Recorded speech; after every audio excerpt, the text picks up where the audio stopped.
না ফেরার দেশে পাড়ি জমিয়েছে জাতীয় সংসদের সাবেক স্পিকার ও বিএনপির স্থায়ী কমিটির সদস্য ব্যারিস্টার জমির উদ্দিন সরকার। ভোরে রাজধানীর একটি বেসরকারি হাসপাতালে মৃত্যু হয় তার।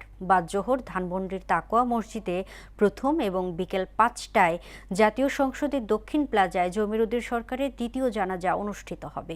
পরে সংসদের নির্ধারিত চত্বরে সমাহিত হবেন তিনি। আরও জানাচ্ছেন মাহমুদ হোসেন।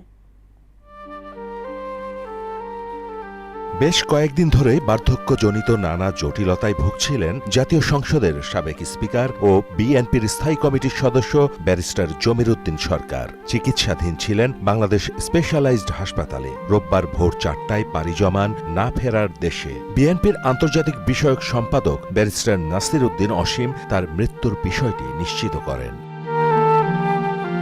জমির উদ্দিন সরকার ১৯৩১ সালের ১ ডিসেম্বর পঞ্চগড় জেলার তেঁতুলিয়া উপজেলার নয়াবাড়ি গ্রামে জন্মগ্রহণ করেন। ঢাকা বিশ্ববিদ্যালয় থেকে উচ্চশিক্ষা শেষে তিনি লন্ডনের লিংকনস ইন থেকে ব্যারিস্টারি পাশ করেন এবং ১৯৬০ সালে আইন পেশায় যোগ দেন। তিনি বিএনপির অন্যতম প্রতিষ্ঠাতা সদস্য এবং দলটির সর্বোচ্চ নীতি নির্ধারণী ফোরাম স্থায়ী কমিটির সদস্য ছিলেন।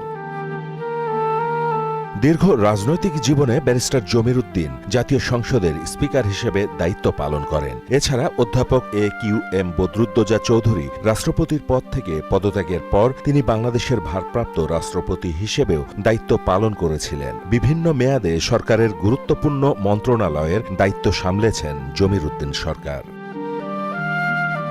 তার মৃত্যুতে রাজনৈতিক অঙ্গনে নেমেছে শোকের ছায়া। বিএনপির শীর্ষ নেতারা সহ বিভিন্ন রাজনৈতিক দলের পক্ষ থেকে গভীর শোক ও দুঃখ প্রকাশ করা হয়েছে। ব্যারিস্টার জমির উদ্দিন সরকারের নামাজে জানাজা বিকেল ৫টায় জাতীয় সংসদের দক্ষিণ প্লাজায় অনুষ্ঠিত হবে। এরপর সংসদের নির্ধারিত চত্বরে তাকে সমাহিত করা হবে। মাহমুদ হোসেন, মোহনা সংবাদ।